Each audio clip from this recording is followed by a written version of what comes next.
자, 마지막으로 제약바이오협회 엄승인 본부장님께서 제약바이오 강국 도약을 위한 혁신 생태계의 중요성에 대해서 발표해 주시겠습니다. 엄 본부장님께서는 단상 위로 올라와 주시고요. 잠깐 소개를 해드릴게요. 한국약제학회 산학협력 부위원장과 식품의약품안전처 자체규제심사위원, 한국 FDC 법제학회 기획정책 부위원장을 역임 중이십니다. 안녕하십니까. 한국제약바이오협회 엄승인입니다. 오늘 이렇게 모처럼 오프라인에서 여러분들 모시고 말을 하려고 하니까 되게 기쁩니다. 제가 오늘 말씀드릴 거는 글로벌 제약 강국 실현을 위해서 제약바이오 강국 도약을 위한 혁신 생태계를 말씀을 드리려고 합니다. 어떻게 보면 다 아시는 말씀이라 제가 죄송스럽기도 하지만요. 새로운 정부가 출발하고 또 제약바이오 산업이 도약을 하기 위해서 이러한 생태계는 반드시 갖춰졌으면 좋겠다라는 희망을 이제 담았다고 생각을 하고요. 한번 정리하는 마음으로 제가 말씀을 드리도록 하겠습니다.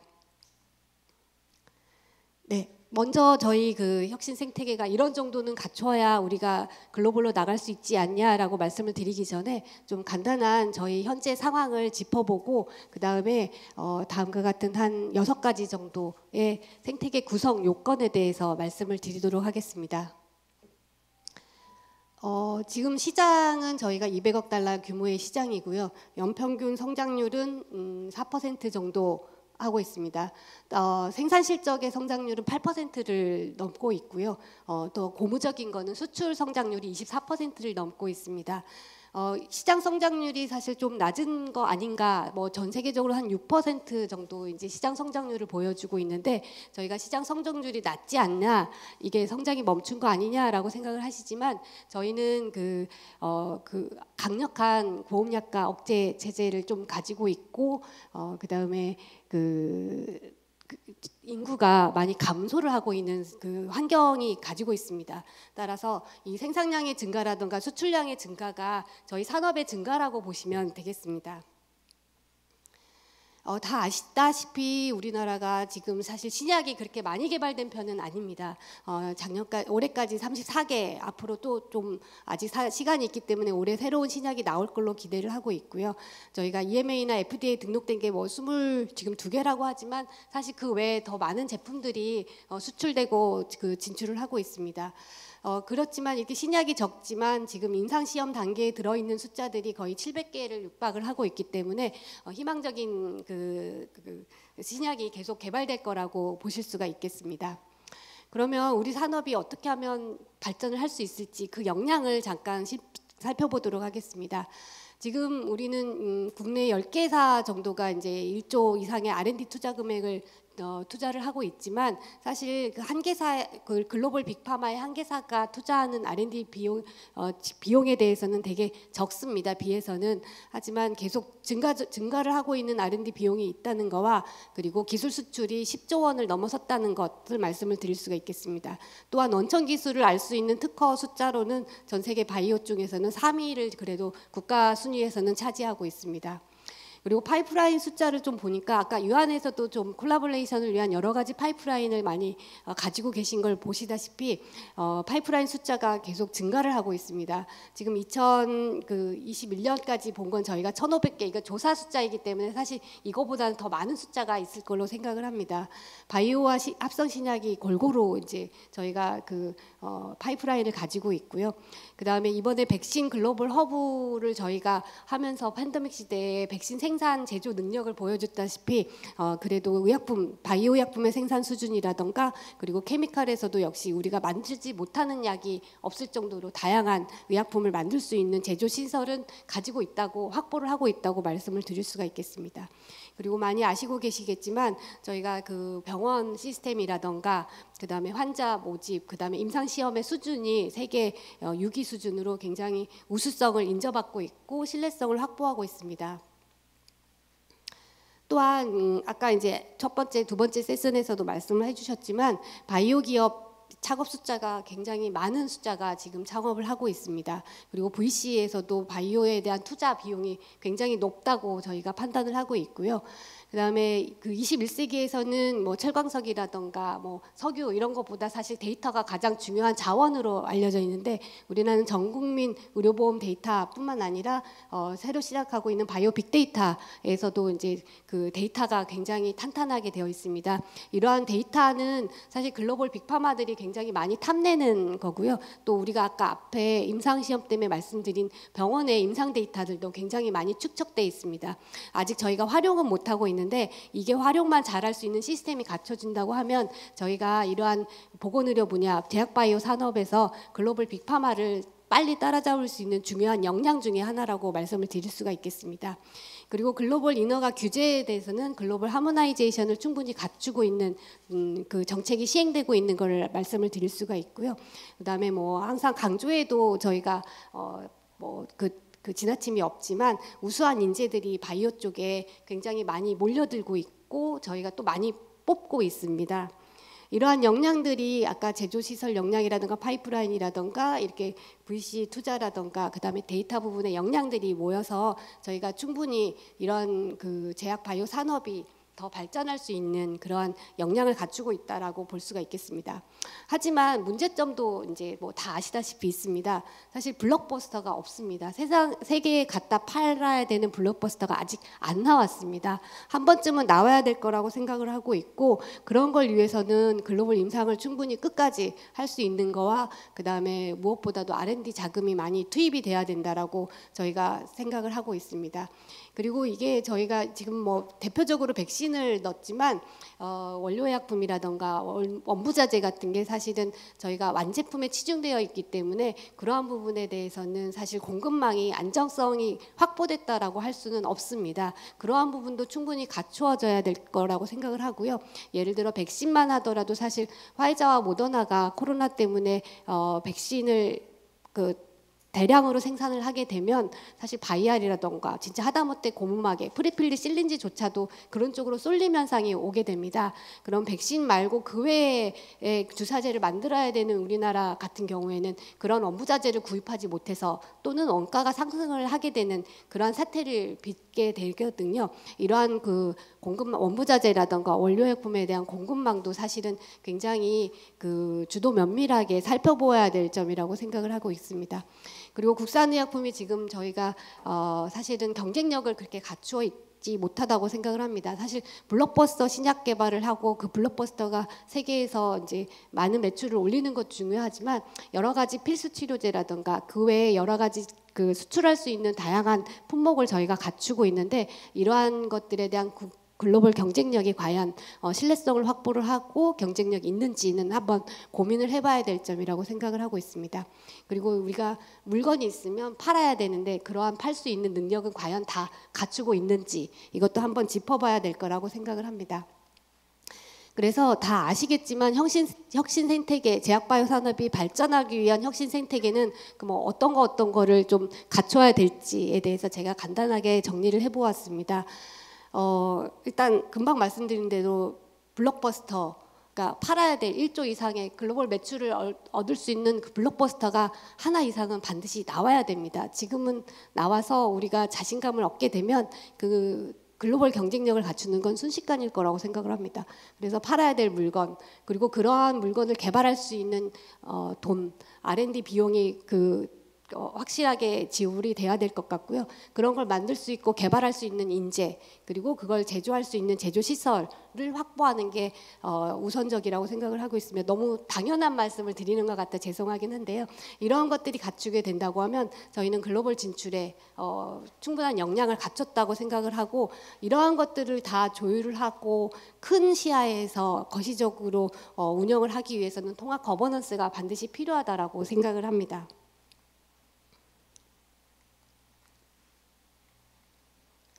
네, 그래서 먼저 블록버스터 그러면 창출을 위해서 생태계를 어떤 걸 갖춰야 되는지 한번 말씀을 드리도록 하겠습니다.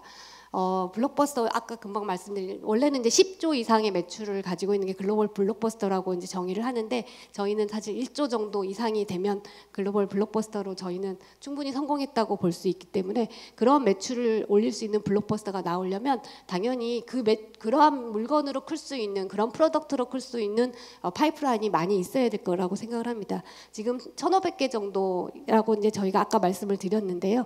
약 5,000개 정도의 파이프라인이 필요할 것 같고 이러한 파이프라인은 사실 국내에서만 개발된 것뿐만 아니라 해외에서 뭐 만약에 저희가 도입을 할 수도 있고 투자를 해서 공동 투자를 해서 콜라보레이션을 해서 가져올 수도 있고 할 수 있는 여러 가지 오픈 이노베이션 방법은 많습니다.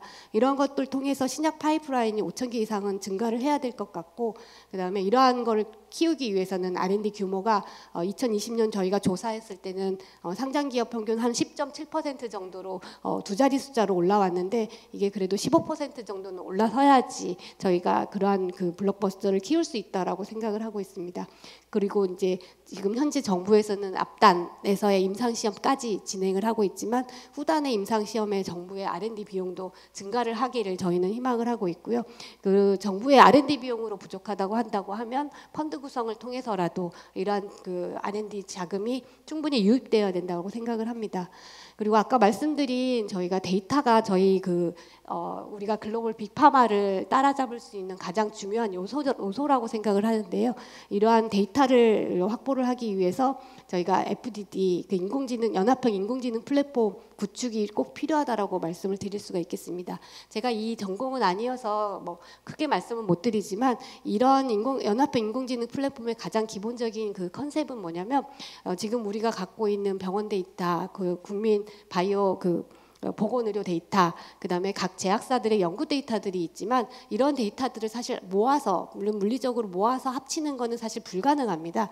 하지만 이러한 이 연합형 인공지능 플랫폼에서 FDD라는 그 플랫폼 개념은 뭐냐면 각 데이터들은 가지고 있고 활용만 공동으로 하는 겁니다. 그러니까 데이터의 컨피덴셜이랑 이런 것들은 다 지켜지고 그런 걸 활용할 수 있는 그러한 플랫폼이 서로 새로운 아이디어로 이제 외국에서 다 그 시행을 하고 있거든요.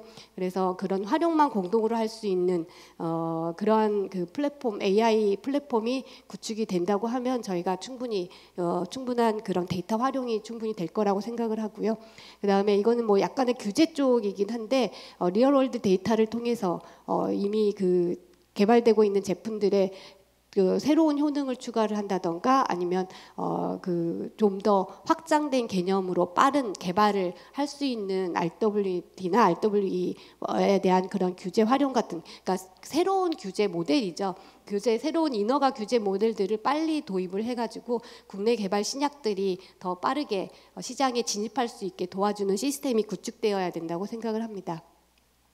이거는 뭐 방법인데 아까 말씀드린 대로 오픈 이노베이션 모델이 여러 가지가 나와서 우리 국내에서 뭐 하고 있는 뭐 1,500개가 다가 아니라 여러 그 오픈 이노베이션을 통한 콜라보레이션을 통한 파이프라인 확보는 반드시 선행되어야 된다고 생각을 합니다.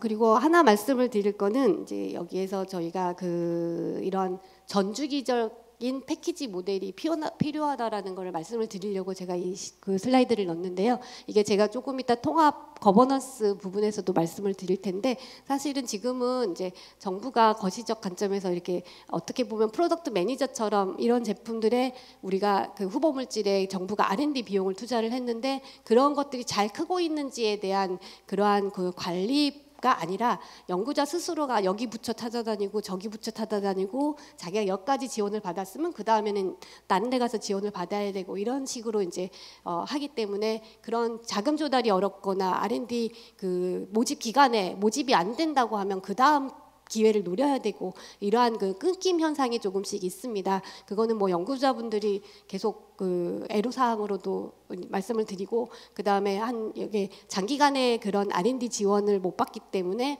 연차적으로 계속 받아야 되기 때문에 뭐 새로운 제안서도 내야 되고 결과 보고서 또 내야 되고 또 다른 곳에 가서 제안서 내야 되고 결과 보고서 내야 되고 이러한 그런 그 행정 처리 부분이 더 많은 업무로드를 R&D 부분에서 많은 업무로드를 가지고 있다는 애로사항을 많이 토로를 합니다. 그래서 이러한 어떻게 보면 이렇게 그 단계는 누구나 알고 있는데 이러한 단계를 빨리 극복할 수 있고 장기적으로 지속 지속할 수 있게 연구자가 연구만 할 수 있는 그런 패키지적 지원을 좀 필요하지 않을까라고 이제 말씀을 드릴 수가 있겠습니다. 메가펀드는 금방 말씀드린 대로 저희가 R&D 비용이 사실 그 임상 3, 4기라던가 이런 데까지 지원을 하면 좋겠다라고 저희가 말씀을 드리는데 사실 정부 쪽에서는 뭐 WTO라던가 여러 FTA라던가 이러한 여러 가지 그 또 외교적인 문제가 발생을 해서 어렵다라는 그런 문제점도 있습니다. 따라서 이런 것들을 그 메가펀드를 구성을 해서 정부와 민간이 공동으로 펀드를 구성을 해서 지금은 후단에서 될 수 있는 제품들이 빨리 성공할 수 있게 그런 지원책을 좀 화끈하게 해야 되지 않을까 했고요. 이거에 대해서 새로운 정부에서 화답을 하셔서 아마 5천억 규모의 펀드가 지금 준비를 하고 있는 걸로 저도 이제 듣고 있습니다.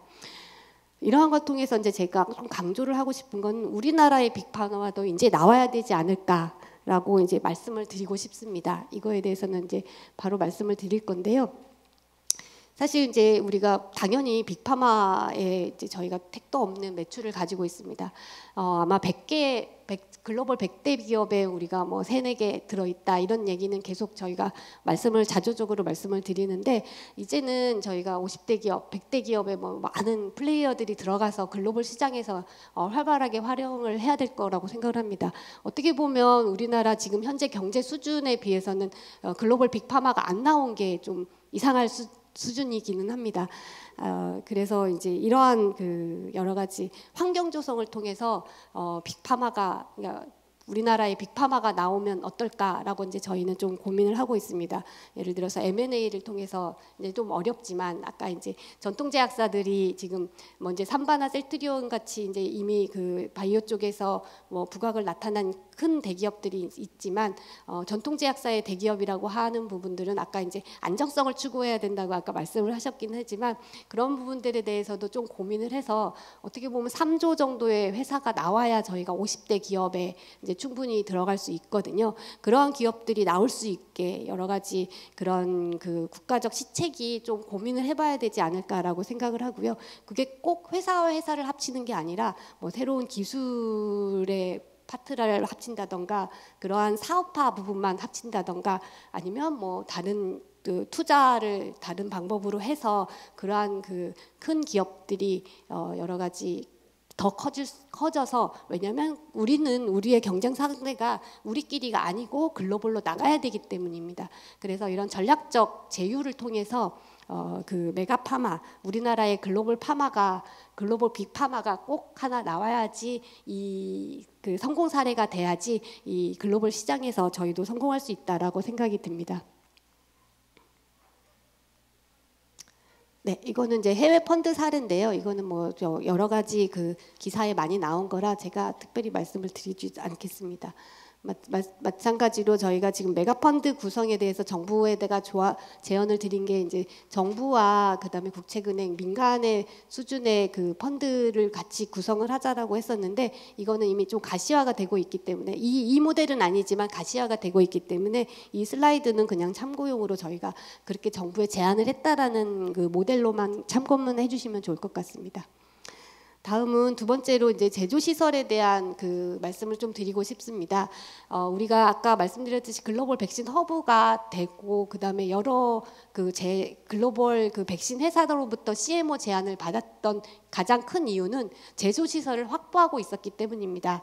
백신이나 바이오 같은 경우는 사실 장치 산업이라고 할 수가 있어서요. 전 세계적으로 사실 백신을 생산할 수 있는 공장을 그러니까 제대로 된 공장을 운영하고 있는 국가가 10개 국가 정도였었습니다. 그 중에서도 이제 중국, 인도를 빼고 뭐 인도는 많이 받았지만 중국이나 이제 이런 뭐 작은 국가를 빼고 나면 사실 CMO를 맡길 수 있는 그런 안정된 그 제조를 할 수 있는 국가가 우리나라였습니다. 그렇기 때문에 우리가 백신의 CMO 기지로서 부각을 하게 됐는데요.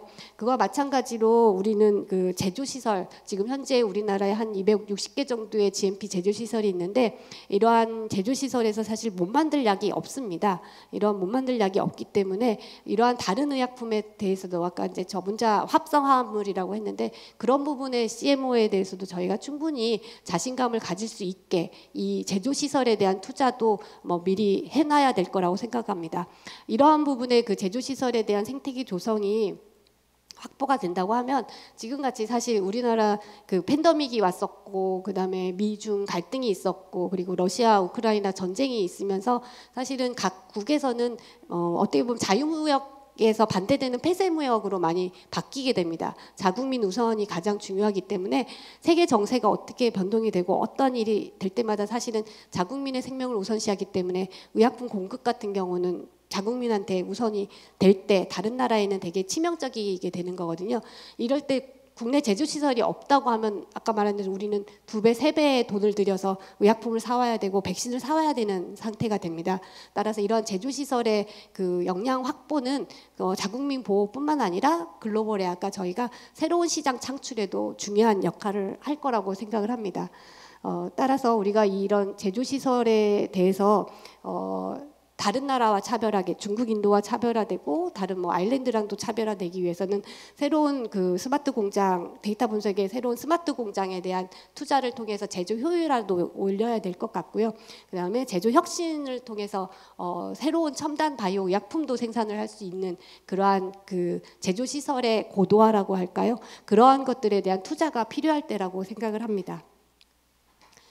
이러한 제조시설 확보 생태계 과정 중에 아까 이제 제가 그 안정망, 공급 안정망에 대해서 잠깐 말씀을 드리겠습니다. 이거는 뭐 다 아시니까 여러 번 뭐 말씀을 들으신 걸로 생각이 되지만 일단 원료의약품 같은 경우에도 이제 항상 저희 그 내부적으로는 무슨 사태가 팬데믹 사태가 올 때 또는 중국 상하이가 봉쇄될 때 그다음에 러시아랑 전쟁이 났을 때 항상 그 정부에서는 이런 것 때문에 원료가 안 들어오는 게 있느냐, 원료의 그 수급 불균형이 있을지 모르니까 이런 거에 대한 조사를 해달라고 저희가 매번 조사를 기업들하고 합니다.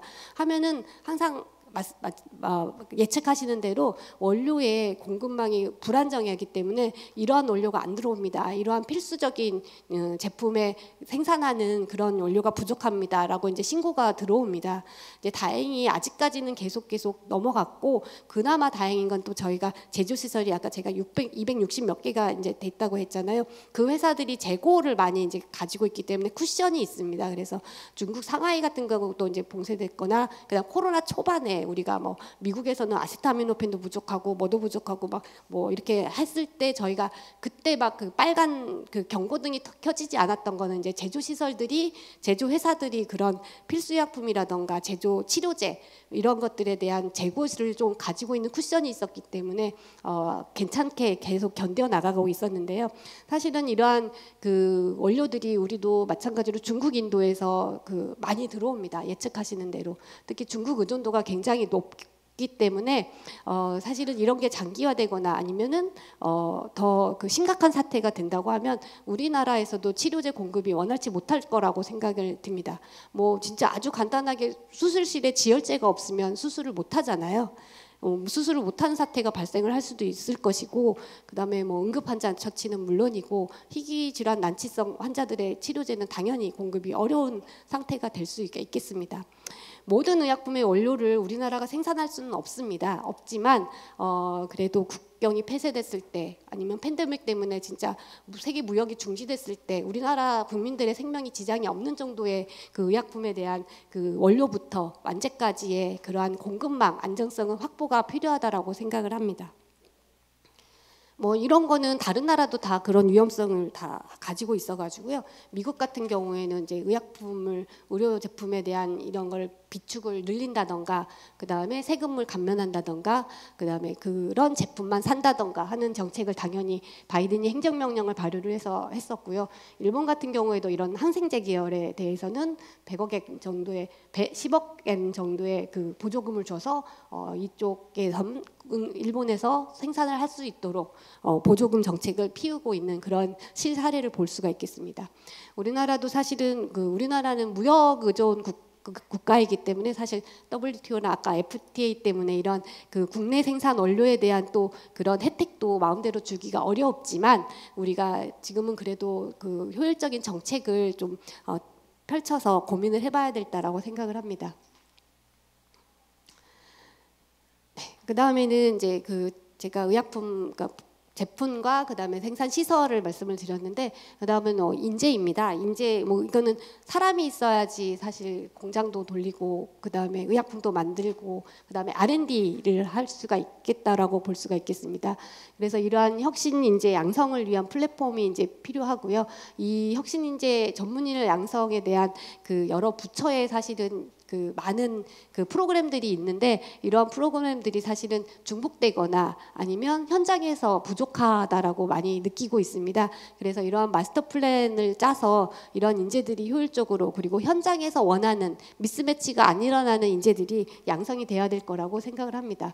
그리고 이러한 인재 양성을 위한 프로그램들은 사실 어떻게 보면 저희가 그 전 세계 다른 나라의 그 글로벌의 인재들을 유입을 해서 우리나라에 교육을 시켜서 돌려보낼 수도 있고 우리가 채용을 할 수도 있는 그런 시스템을 구축하는 데도 중요한 그러한 그 목표라고 생각을 할 수가 있겠습니다. 그다음에 이제 이러한 제조시설과 제품 블록버스터와 있고 그런 걸 생산할 수 있는 사람이, 그러니까 사람과 그다음에 연구개발을 할 수 있고 그다음에 그런 돈을 많이 투자를 하게 되면 당연히 우리나라의 글로벌 진출의 여건은 높아질 거라고, 역량은 높아질 거라고 생각을 합니다. 이러한 글로벌 진출도 사실은 머리를 써서 저희가 전략적으로 진출을 해야 될 거라고 생각을 합니다. 미국과 유럽을 진출하는 전략과 그다음에 신흥 그 파머징 마켓을 진출하는 전략을 달리 세워야 될 거라고 생각을 하고요. 이러한 그 진출을 위한 컨설팅 프로그램이라던가 그다음에 그런 모니터링 지원 센터 같은 게 필요할 거라고 저희는 말씀을 드릴 수가 있겠습니다. 예를 들자면 어떻게 보면은 지금 사실 회사들이 각국에 진출을 해서 인허가도 받고 있고 수출도 하고 있습니다. 이러한 것 중에 생겼던 어려움 같은 것도 있고 그걸 해결했었던 해결책들도 있는데, 이런 것들이 다 어떻게 보면 회사의 노하우로 그냥 끝나는 경우가 많거든요. 이런 거를 어떻게 보면 그 다른 그 나라에 진출할 수 있는 후발 기업, 우리나라의 후발 기업한테도 알려주고 하면은 서로 시간을 단축하고, 아까 돈이 이제 시간이다라는 정확히 말씀을 못 드렸지만 그런 거 정말 뼈저리게 느낍니다. 저희가 그 시장에 진출하는 뭐 시간이 뭐 한 달이 단축되고 1년이 단축되면 저희가 그만큼 더 충분한 역량을 이익을 얻을 수가 있고 그게 또 R&D 선순환으로 투입될 수가 있기 때문에 이런 것들에 대해서 사실은 그 통합 모니터링을 하고 서로 컨설팅을 해주는 프로그램이 있다고 하면 서로 윈윈하는 정책이 될 수가 있다라고 보여집니다. 네, 그리고 이제 아까 우리가 우리가 개발을 했으면 사실은 우리가 팔 수 있는 역량도 키워야 된다라고 생각을 합니다. 사실 지금까지 저희가 기술 수출에 그쳤던 것 중에 가장 큰 문제는, 물론 우리의 기술이 우수하다고 평가받을 때 높은 가격으로 팔아야 된다라는 그런 생각도 있고요. 그다음에 글로벌 임상 3상에 들어갈 그러한 여력이 없어서도 팔았던 경험이 있습니다. 또 근데 끝단에 가면 우리가 만든 우수한 약이 못 팔면 끝입니다. 우수성을 인정받는다는 거는 사실 매출을 올려야 되고 전 세계적으로 처방이 돼야 되는데, 그러한 것들에 대한 자신감이 없어서 저희가 뭐 루트가 없었고 경로가 없어서 그런 부분을 포기한 사례도 많습니다. 이제는 우리가 만들 수 있고 만들어야 되고 그다음에 거기에 돈을 많이 투자를 했다고 하면 팔아야 되는 유통 경로까지도 저희가 파악을 해야 되기 때문에 글로벌 마켓 유통망 구축도 저희가 힘을 써야 되는 환경 중에 가장 중요한 핵심 환경이라고 할 수가 있겠습니다. 이런 5가지 말씀을 드렸고요. 이런 걸 위해서 한꺼번에 저희는 통합 거버넌스 구축을 말씀을 드리려고 합니다. 저희가 제약바이오 혁신위원회라고 이제 그 건의를 드렸던 그 공약집에 넣어달라고 이제 건의를 드렸던 것 중에 하나의 이유이기도 한데요. 이거는 이제 그런 그 통합 거버넌스가 왜 필요한지에 대한 그런 그냥 그 사례를 제가 말씀을 드리려고 이제 하고 있습니다. 사실은 이제 그 정부의 바이오 R&D 비용은 굉장히 큽니다. 적지는 않습니다. 근데 이제 이게 보면은 기업한테는 한 14.5% 정도, 그리고 대학 연구소에는 77% 정도가 투입되고 있습니다. 많은 비용이 이제 원천 기술로 많이 그 개발이 돼야 되는 건 당연한 이야기긴 한데요. 지금은 저희는 결실을 한 번쯤은 맺어야 되고 블록버스터가 하나쯤은 지금 나와야 될 때라고 생각을 합니다. 저희가 수십 년을 정말 100년을 R&D를 투자를 했는데 아직 블록버스터를 못 만들고 있기 때문에 그런 부분에 대해서는 좀 고민을 해야 될 것 같고요. 이게 그러면 14.5%가 작지 않다라고 말씀을 하실까봐 제가 한번 다른 산업을 한번 봤습니다. IT는 기업의 한 39% 정도, 반도체는 기업의 47% 정도가 들어갑니다. 정부 R&D 자금이 이제 원천 기술의 후보물질 개발에 많이 투입되는 건 당연하고요. 이제는 기업에 그래도 한 30% 정도 R&D 투자 금액이 들어와서 결과를 내야 될 때라고 좀 생각이 듭니다. 이거를 좀 말씀을 드리고, 이런 것들을 만약에 하기 위해서는 사실 과기부의 예산, 그다음에 산업부의 예산, 복지부의 예산, 뭐 그런 부분들에 대한 각 부처의 예산들이 어떻게 보면 통합 조율되어서 운영이 돼야 될 거라고 생각을 하고요. 이런 게 되면은 이런 기초 부분에서 그 후단 으로 넘어가는 비율이 중계 이제 후속까지로 넘어가는 게 10%밖에 안 되기 때문에 사실 많은 R&D 비용이 사장되고 있다라고 저희는 판단이 됩니다.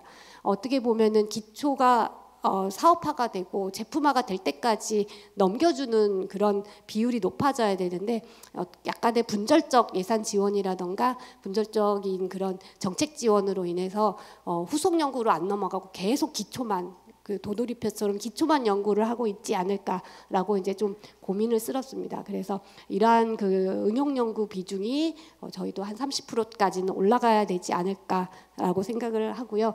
이러한 예산 부분에 대한 거는 정책 조율이 반드시 필요를 합니다. 부처의 예산을 통합을 해서 이제 정책 지원이 필요하고, 아까 말한 의약품은 사실 기노업을 갖고 개발이 되기 때문에 부처에서 1년, 2년 투자를 한 것, R&D 비용을 준 거가 10년 후에 걔가 어떻게 됐는지 알 수가 없게 된다는 거는 사실 국가적인 손실이라고 보여집니다. 중장기 정책을 전략을 세워서 그 제품이 내가 10년 전에 투자했던 R&D 비용이 지금은 돈을 벌 때가 됐다라는 그런 중장기 전략 수립과 그다음에 들여다볼 수 있는 통합적인 그런 시스템이 필요하다고 생각을 합니다.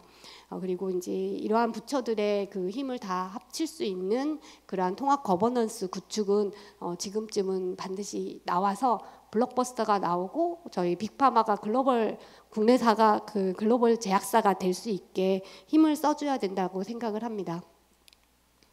그렇게 된다고 하면 2020년, 2030년에 이제 저희의 희망이자 저희의 목표라고 생각을 하면 될 것 같은데요. 블록버스터는 3건 정도 나올 거라고 생각을 하고요. 글로벌 뭐 허가는 나왔고 50대 빅파마에 2개까지는 근접을 해서 넘기지 않을까라고 저희는 생각을 합니다. 그리고 제조 시설의 이제 확보라던가 그다음에 시장 점유율은 당연히 3배 이상 증가를 할 거라고 생각을 하고요.